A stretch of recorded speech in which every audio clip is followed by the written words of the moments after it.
नमस्कार, आवाज समाचार देख रहे हैं आप और आपके साथ मैं हूं स्मिता रिशाल। वक्त हो गया 5 बजे की तमाम अहम और बड़ी खबरों का, जिस पर करेंगे नजर, लेकिन उससे पहले नजर इस वक्त की हेडलाइंस पर। दिल्ली मेयर चुनाव में मनोनीत पार्षद नहीं कर सकते हैं वोटिंग, सुप्रीम कोर्ट का आदेश, केजरीवाल ने बताया जनतंत्र की जीत। अदानी मामले में ट्रांसपेरेंसी के लिए सुप्रीम कोर्ट बनाएगा कमेटी, सरकार के सुझाए नामों को किया खारिज, हिंडनबर्ग मामले में फैसला सुरक्षित। जॉर्ज सोरोस का ये ऐलान कि वो हिंदुस्तान में मोदी को झुका देंगे, उसका मुंहतोड़ जवाब हर हिंदुस्तानी को देना चाहिए। अमेरिकी कारोबारी जॉर्ज सोरोस ने पीएम मोदी पर दिया विवादित बयान, तो भड़की बीजेपी, कहा भारत को बदनाम करने की हो रही साजिश। बीबीसी डॉक्यूमेंट्री को ब्रिटिश सांसद ने बताया शर्मनाक पत्रकारिता। ऑनलाइन गेमिंग, कसीनो और हॉर्स रेसिंग पर कल हो सकता है जीएसटी काउंसिल में फैसला। सीमेंट, मिलेट्स वाले प्रोडक्ट में दरें घटने पर भी फैसला संभव। सीएनबीसी आवाज एक्सक्लूसिव। कारोबारी हफ्ते के आखिरी दिन बाजार में बिकवाली, मिड कैप स्मॉल कैप शेयरों में दबाव, रियलिटी, बैंकिंग, आईटी शेयरों में गिरावट, सेंसेक्स 317 और निफ्टी 92 अंक गिरा। क्रिकेटर पृथ्वी शॉ से हाथापाई के मामले में पुलिस ने आरोपी सपना गिल को किया गिरफ्तार, कोर्ट में हुई पेशी, सपना के वकील बोले नशे में थे पृथ्वी शॉ। खबरों की शुरुआत दिल्ली मेयर चुनाव मामले से, जिसमें बीजेपी को बड़ा झटका लगा है और आम आदमी पार्टी को इसमें राहत मिल गई है। दरअसल सुप्रीम कोर्ट ने कहा है कि मनोनीत पार्षद वोट नहीं कर सकते हैं, अब जल्द से जल्द चुनाव कराया जाए। इस खबर पर डिटेल लेते हैं, हमारे साथ असीम मनचंदा इस वक्त बने हुए हैं इस बड़ी खबर पर, जिसमें दिल्ली में सुप्रीम कोर्ट से आम आदमी पार्टी को अब राहत मिल गई है और दूसरी तरफ आप देखें तो बीजेपी को कहीं ना कहीं झटका, क्योंकि मनोनीत पार्षद यानी कि जो सदस्य थे उनको वोट देने का अधिकार नहीं है, ये साफ तौर पर कहते हुए सुप्रीम कोर्ट। और अब बात करेंगे असीम से। असीम, क्या कुछ डिटेल्स, कोर्ट ने क्या कुछ और कहा? देखिए, दिल्ली में दिसंबर में चुनाव हुए थे, लेकिन अभी तक मेयर का चुनाव नहीं हो सका है, क्योंकि इसके पीछे सबसे बड़ा ये कारण था कि जो एमसीडी जो एलजी के नॉमिनेटेड सदस्य थे उनको वोट करने का अधिकार है या नहीं, इसके ऊपर बहस चल रही थी। इसको लेकर के आम आदमी पार्टी ने सुप्रीम कोर्ट में याचिका दायर की थी। आज सुप्रीम कोर्ट में इस मामले की सुनवाई हुई तो सुप्रीम कोर्ट ने साफ कर दिया कि जो एलजी के नॉमिनेटेड 10 सदस्य हैं उनको वोट करने का कोई अधिकार नहीं है, ये असंवैधानिक है, वो वोट नहीं कर सकते हैं। दूसरा सुप्रीम कोर्ट ने यह कहा कि अगले 24 घंटे के अंदर आपको मेयर के चुनाव का नोटिस जारी करना पड़ेगा। तीसरा सबसे बड़ा सुप्रीम कोर्ट ने यह कहा कि जो एमसीडी के जो मेयर है वो आगे की स्टैंडिंग कमेटी के और जो डिप्टी मेयर है उसके चुनाव की कार्रवाई की देखरेख करेगा।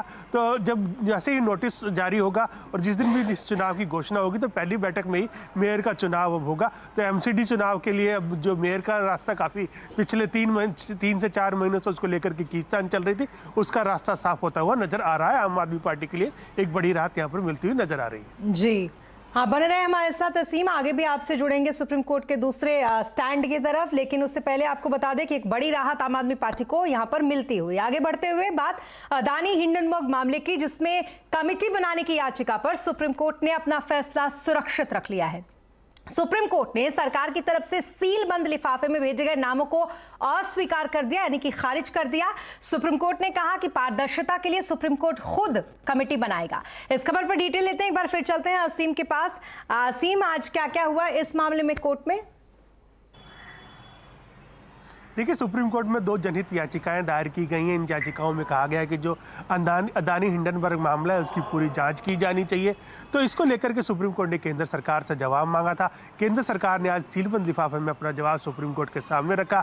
सुप्रीम कोर्ट ने उस जवाब को देखा और सुप्रीम कोर्ट ने उसको रिजेक्ट कर दिया। सुप्रीम कोर्ट का कहना था कि हम इन सदस्यों को अपॉइंट नहीं कर सकते, क्योंकि अगर हम इसको अपॉइंट करेंगे तो ऐसा लगेगा कि सरकार के नॉमिनेटेड सदस्य हैं। हम चाहते हैं कि इस पूरे मामले में ट्रांसपेरेंसी हो, तो हम खुद अपने सदस्यों को इसके लिए नॉमिनेट करेंगे। सुप्रीम कोर्ट ने इस मामले पर अपना फैसला सुरक्षित रख लिया। सुप्रीम कोर्ट जल्दी अपना फैसला सुना सकता है। सुप्रीम कोर्ट रिटायर्ड जज की अध्यक्षता में एक कमेटी बनाने को हरी झंडी दे सकता है, जो पूरे अदानी और हिंडनबर्ग मामले की जांच करेगी। बहुत शुक्रिया तमाम डिटेल्स के लिए आपका असीम। तो कुल मिलाकर कमेटी तो बनेगी, लेकिन उस कमेटी में कौन कौन रहेगा ये सुप्रीम कोर्ट डिसाइड करेगा। इस पूरे मामले पर कांग्रेस के नेता सचिन पायलट ने भी कुछ कहा है, आइए सुनवाते हैं आपको क्या कुछ कहा उन्होंने। इस पूरे अदानी प्रकरण पर अपनी बात को रखा, सरकार से सवाल पूछे, लेकिन दुर्भाग्यवश किसी भी सवाल का जवाब दिया नहीं गया। हम लोग चाहते हैं कि जैसे पूर्व में हुआ, इतने बड़े घोटाले की जांच एक जेपीसी के माध्यम से होनी चाहिए और ज्वाइंट पार्लियामेंट्री कमेटी पहले भी निर्माण इनका हुआ है। अगर सरकार के पास कुछ छुपाने को नहीं है तो जेपीसी का गठन में वो क्यों पीछे हट रहे हैं? और इतना बड़ा यहाँ पर एक प्रश्न उठा है संस्थाओं के ऊपर, पब्लिक सेक्टर अंडरटेकिंग्स के ऊपर, बैंकों के ऊपर, रेगुलेटरी बॉडीज के ऊपर, उसके बावजूद भी सरकार इससे पीछे हट रही है। ये समझ से परे है और मुझे लगता है कि देश में जो आर्थिक व्यवस्था बनी है, हमारी जो साख है, उसको ठेस ना पहुंचे, इसके लिए एक निष्पक्ष जांच बहुत जरूरी है। तो वहीं अदानी मामले में अरबपति निवेशक जॉर्ज सोरोस के बयान पर केंद्र सरकार ने तीखी प्रतिक्रिया दी है। 92 साल के जॉर्ज सोरोस ने अदानी मामले में प्रधानमंत्री मोदी पर सवाल उठाए। सोरोस ने कहा कि अदानी और मोदी करीबी सहयोगी हैं और दोनों के भविष्य एक दूसरे से जुड़े हैं। प्रधानमंत्री मोदी अदानी मामले पर खामोश हैं, लेकिन उन्हें विदेशी निवेशकों और संसद को जवाब देना पड़ेगा। अदानी मामले के चलते मोदी कमजोर होंगे और भारत में लोकतांत्रिक प्रक्रिया की वापसी होगी। Modi and business tycoon Adani are close allies. Their fate is intertwined. Modi is silent on the subject, but he will have to answer questions from foreign investors and in Parliament. This will significantly weaken Modi's stranglehold on India's federal government and open the door to push for much-needed institutional reforms. I may be naive, but I expect a democratic revival in India. तो वहीं Soros के इस बयान पर केंद्रीय मंत्री स्मृति ईरानी ने कड़ी प्रतिक्रिया दी। ईरानी ने कहा कि एक ऐसे समय में जब भारत की इकोनॉमी मजबूत होकर उभरी है, जॉर्ज सोरोस का भारतीय लोकतंत्र की अस्थिर करना चाहते हैं। वो हर हिंदुस्तानी को, चाहे वो कोई व्यक्ति हो या किसी राजनीतिक पार्टी से वो आता हो, उसे जॉर्ज सोरोस के इस बात का जवाब देना चाहिए।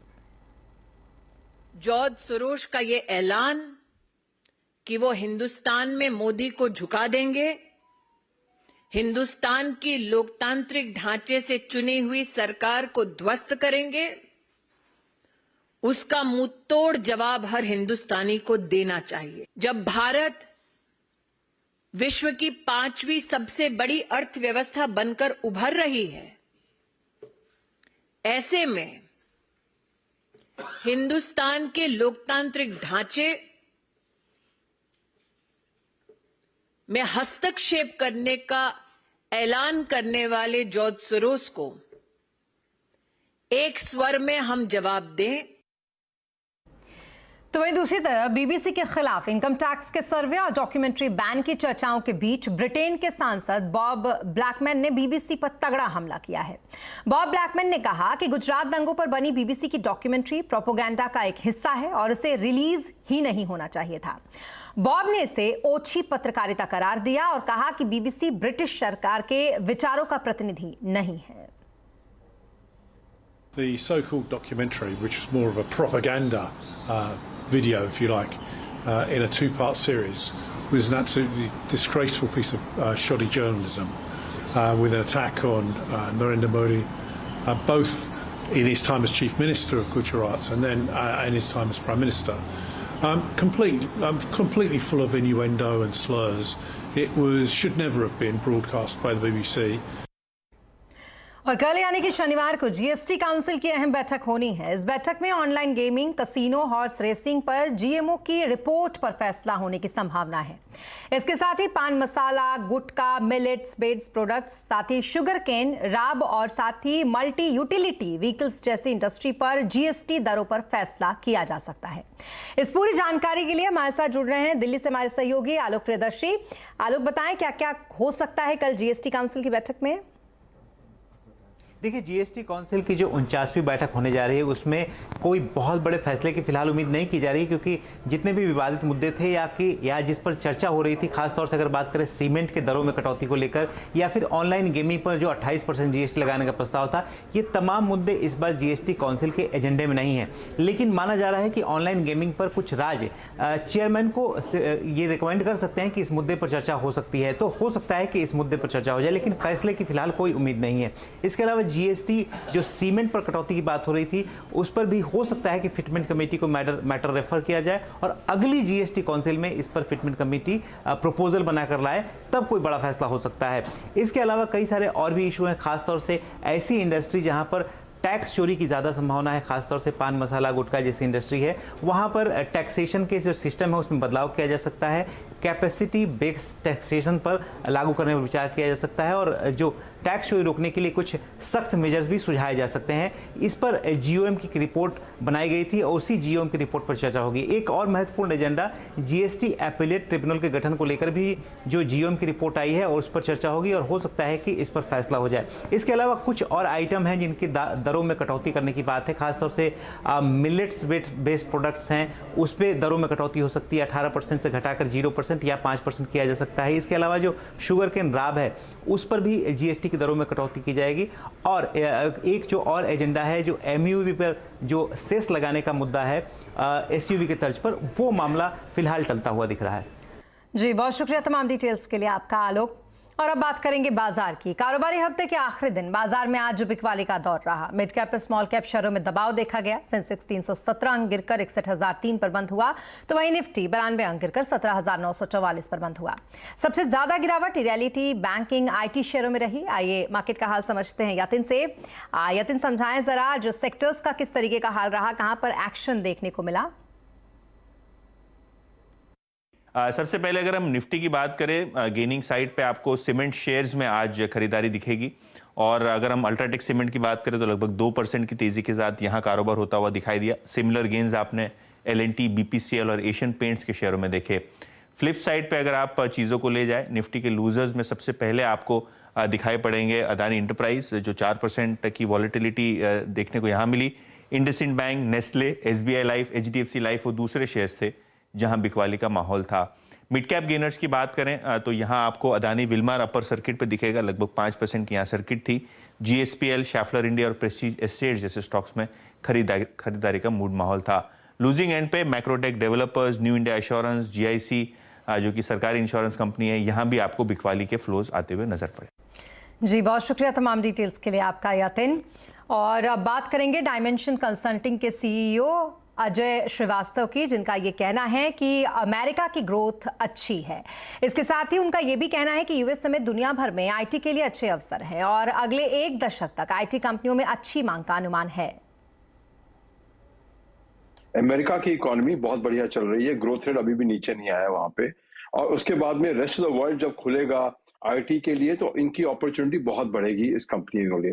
तो एक सबसे बड़ी इशू आता है हर कंपनी, डिमांड कैसी रहेगी।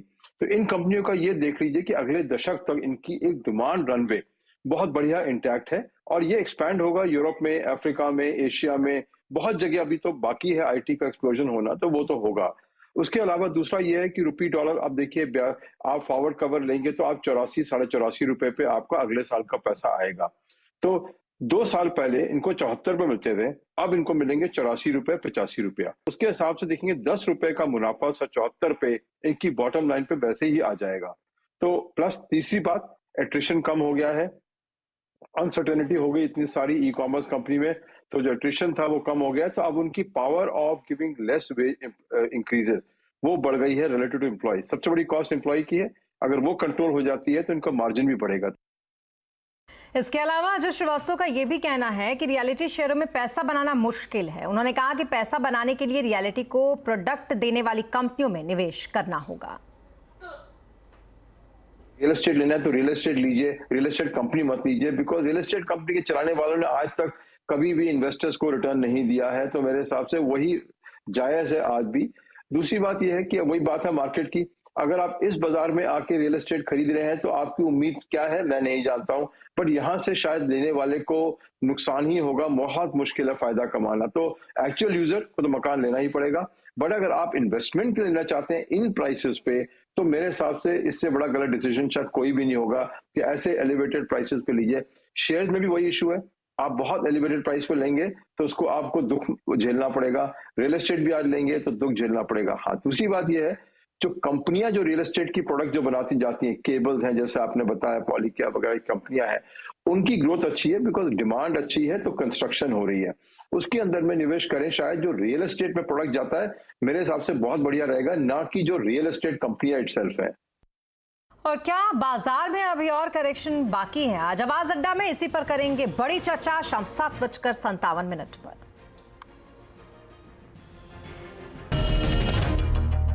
अब ब्रेक के बाद एक बार फिर आपका स्वागत है और अब बात करेंगे क्रिकेटर पृथ्वी शॉ से हाथापाई के मामले की जो अब कोर्ट पहुंच गया है।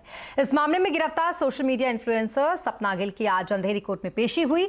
अंधेरी कोर्ट ने आरोपी सपना गिल को 20 फरवरी तक पुलिस हिरासत में भेज दिया। इस बीच सपना गिल के वकील ने पृथ्वी शॉ के नशे में होने का दावा किया है। दरअसल ये पूरा मामला सेल्फी को लेकर विवादों का था। आरोप है कि सपना गिल ने पहले पृथ्वी शॉ से सेल्फी की मांग की और जब पृथ्वी ने इसके लिए मना कर दिया तो ये मामला काफी बढ़ गया, इतना ज्यादा कि नौबत हाथापाई तक आ गई। मेरी कोई गलती नहीं है, मेरी कोई गलती नहीं है, मैंने कुछ नहीं किया। मेरे पे झूठे एलिगेशन लगे हैं, जो भी है सब झूठ है।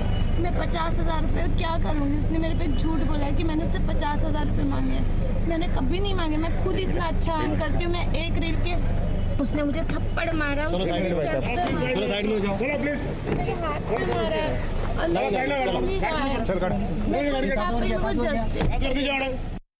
और भारतीय क्रिकेट टीम के मुख्य चयनकर्ता चेतन शर्मा ने स्टिंग ऑपरेशन के बाद अपने पद से इस्तीफा दे दिया। एक स्टिंग ऑपरेशन में चेतन शर्मा ने भारतीय टीम और खिलाड़ियों से जुड़े कई खुलासे किए थे। इसके बाद वो लगातार विवादों में बने हुए थे। अब उन्होंने भारतीय क्रिकेट टीम के मुख्य चयनकर्ता का पद छोड़ दिया। तो वहीं बीसीसीआई सचिव जय शाह ने उनका इस्तीफा भी स्वीकार कर लिया। उन्हें 7 जनवरी 2023 को दूसरी बार भारतीय टीम की चयन समिति का अध्यक्ष चुना गया था। इसके लगभग 1 महीने के बाद ही उन्होंने अपने पद से इस्तीफा दे दिया। कॉस्ट कटिंग के तहत ट्विटर ने भारत में अपने 3 में से 2 ऑफिसेस को बंद कर दिया है। इसमें ट्विटर का दिल्ली और मुंबई ऑफिस शामिल है। इसके साथ ही कंपनी ने अपने सभी कर्मचारियों को वर्क फ्रॉम होम करने के लिए कह दिया। अब सिर्फ ट्विटर के बेंगलुरु ऑफिस में ही लोग ऑफिस से काम करते रहेंगे। ट्विटर ने पिछले साल भी भारत के ऑफिस के करीब 90% एम्प्लॉइज को नौकरी से निकाल दिया था और अब ट्विटर ने यह कदम उठाया है। दूसरी तरफ कॉस्ट कटिंग की मार गूगल पर भी पड़ी है। यहां गूगल ने देर रात भारत के अलग अलग विभागों से 450 से 480 कर्मचारियों की छंटनी कर दी। स्टाफ को देर रात मेल के जरिए उन्हें नौकरी से निकाले जाने के बारे में जानकारी दी गई। सुंदर पिचई ने खुद इस फैसले की जिम्मेदारी ली है। और क्या पेट छोटा करने वाली सर्जरी एक दुबले पतले आदमी का डायबिटीज कंट्रोल कर सकती है? इस पर देश के डॉक्टरों के बीच बहस छिड़ गई है। आखिर क्या है डायबिटीज में सर्जरी का फंडा? जानने के लिए देखिए कंज्यूमर अड्डा शाम 5:57 पर। और इसी के साथ इस बुलेटिन में फिलहाल इतना ही, लेकिन खबरों पर लगातार अपडेट के लिए आप बने रहें CNBC आवाज के साथ। नमस्कार।